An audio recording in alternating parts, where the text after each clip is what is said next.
Jom teman saya buat crispy chicken garlic.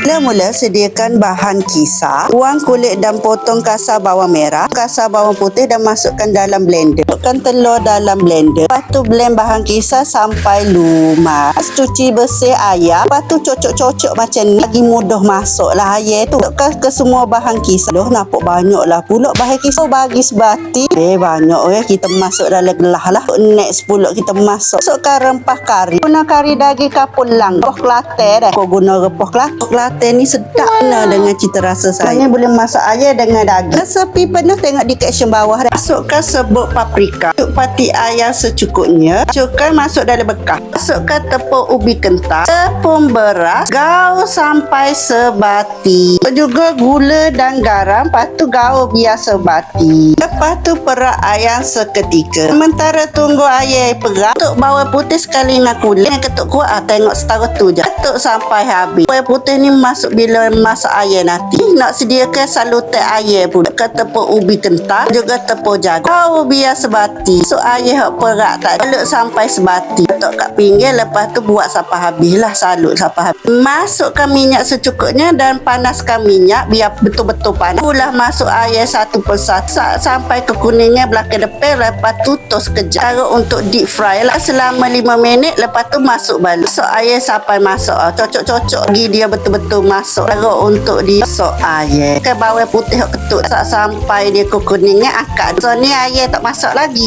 Tu kita tos lah. Cocok-cocok juga nak bagi dia masak. Okey, siap crispy chicken garlic. Jangan lupa subscribe, like, komen, share video ini. Terima kasih.